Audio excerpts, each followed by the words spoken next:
O caso envolvendo o pastor Paulo Júnior continua gerando muita discussão nas redes sociais e diversas lideranças religiosas de diversas correntes teológicas têm se manifestado a respeito disso.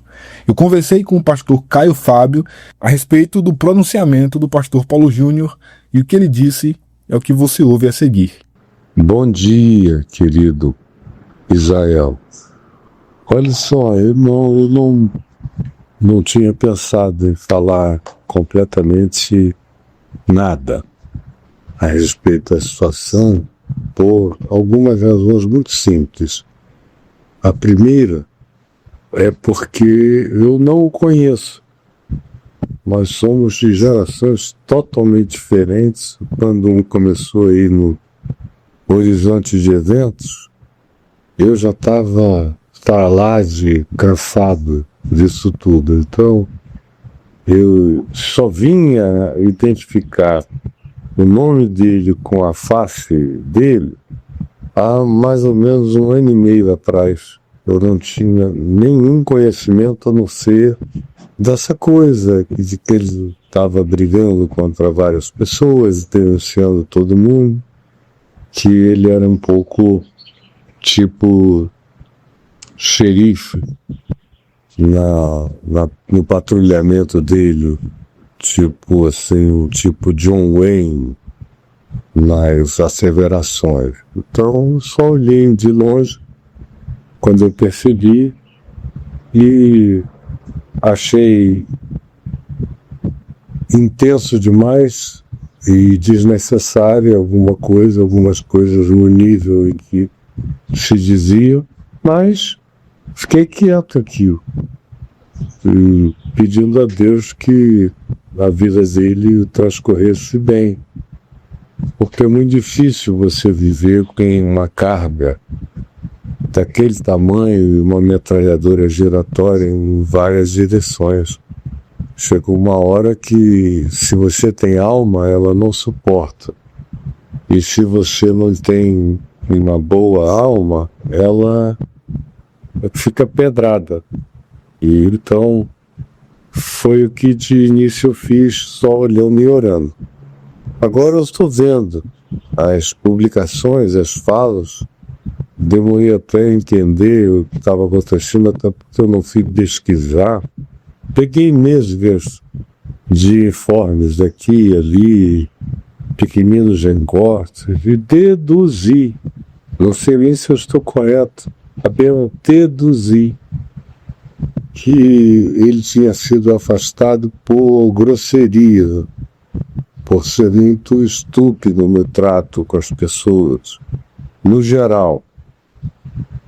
E aí, depois disso, começam a surgir as ilações de fora, de terceiros. Se teve caso, tem que ter casa, porque não basta que alguém seja afastado ou se peça que ele vá fazer e tirar um ano sabático para meditar um pouco em si mesmo e buscar saúde emocional.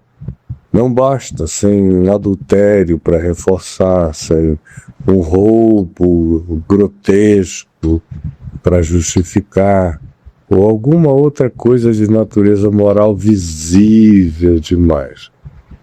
Como se Jesus não tivesse dado uma ênfase muito mais veemente a essa questão do que ao próprio adultério, que ele não termina a fala dele do adultério nem em Mateus 5, nem em Mateus 19, colocando ninguém no inferno. Mas a dureza, lá em Mateus 5, no Sermão do Monte, o julgamento que se transforma em rispidez, que se transforma em dureza, que vai se aprofundando no insulto, na agressão e tudo mais, pode se transformar naquele raca que Jesus disse que era pavoroso. Ele disse, olha, não faça isso. E o raca era um termo aramaico para designar aquele que torna os seus irmãos vazios. É quem diz tu és nada, tu és nihilo, tu és coisa nenhuma. E aí Jesus conclui essa afirmação do Sermão do Monte, dizendo: não façam assim, não sejais assim. Então ele conclui com o inferno.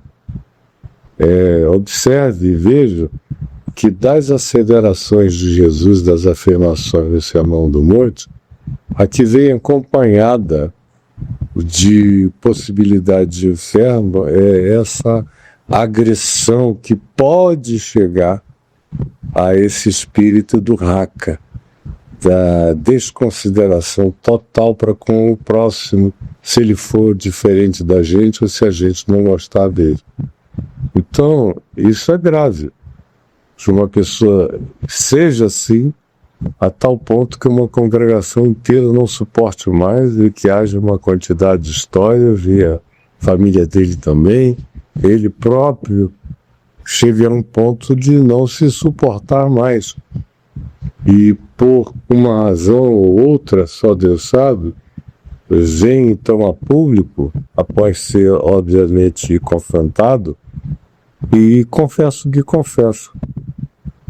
Isso é de um lado. É um fato, essa é uma coisa que não pode nem de longe existir na vida de um homem de Deus, embora isso esteja morto, assim como os homens de Deus estão mortos e a boca deles está cheia de agressão, de raiva, de implacabilidade, de palavrões que vão se entremeando, tudo que eles dizem de modo muito escrachado, na maioria das vezes, no particular, há muitos anos.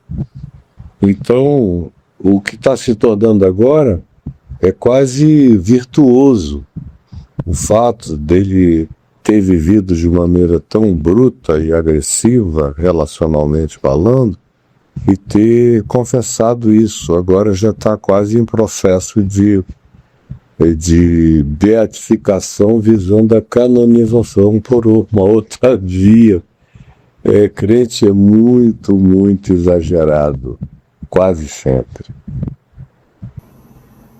Peço compreensão de vocês, amor de vocês, o carinho de vocês. Você sabe que a internet é palco de muita fofoca, maledicência, discussão, e esse vídeo vai trazer reações, vai trazer respostas de toda sorte, mas é isso que eu tenho para dizer para vocês, e esses são os meus pecados, e mais uma vez eu peço perdão a vocês. Um grande abraço do seu querido irmão Paulo Júnior.